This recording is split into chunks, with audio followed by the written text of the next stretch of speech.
boy.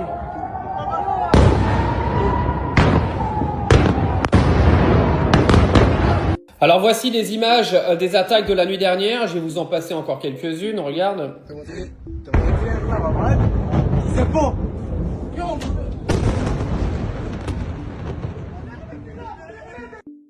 Bon, je vais pas toutes vous les passer, vous pouvez les retrouver sur les autres réseaux. Alors, premier bilan qui est beaucoup plus lourd que la nuit précédente. Il y aurait une dizaine de morts côté Israël. Je tiens quand même à rappeler que pendant que l'Iran et Israël se foutent sur la gueule, Israël a retué 23 Palestiniens qui étaient là lors d'une distribution, d'un centre de distribution d'aide humanitaire. Donc comme d'habitude, ça n'attaque absolument pas le Hamas, ça attaque clairement des civils et des humanitaires, encore pire. Mais revenons à ce qui s'est passé la nuit dernière. Donc l'Iran a envoyé à peu près une petite centaine de missiles balistiques qui sont clairement passés à travers le dôme de fer. Donc on peut voir que cette stratégie de défense israélienne est performante mais absolument pas infaillible. Et que si l'Iran augmente son nombre d'envois de missiles, le dôme de fer peut clairement être submergé et il pourrait y avoir des dégâts incommensurables du côté d'Israël.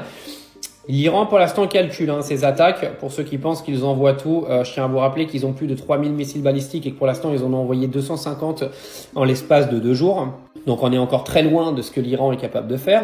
Il faut savoir qu'en comparaison, Israël, des missiles balistiques, ils en ont qu'une centaine dans leur arsenal. Mais par contre, ils ont des systèmes de défense beaucoup plus développés que l'Iran et également un système aérien qui est beaucoup plus développé que celui de l'Iran, qui détient des avions qui sont extrêmement vieux et très peu performants.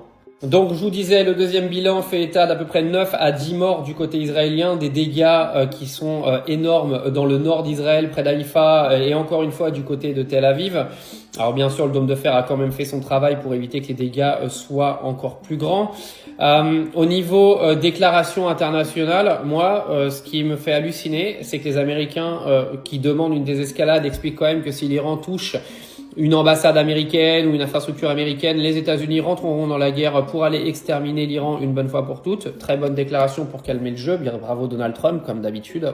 Oui, c'est le président de la paix, on est venu m'expliquer. Ah bah ça se voit aux États-Unis que c'est le président de la paix. Le mec a créé une guerre civile dans son pays et est en train de faire monter les tensions entre l'Iran et Israël en venant te faire croire qu'il essaie de les apaiser. Très drôle.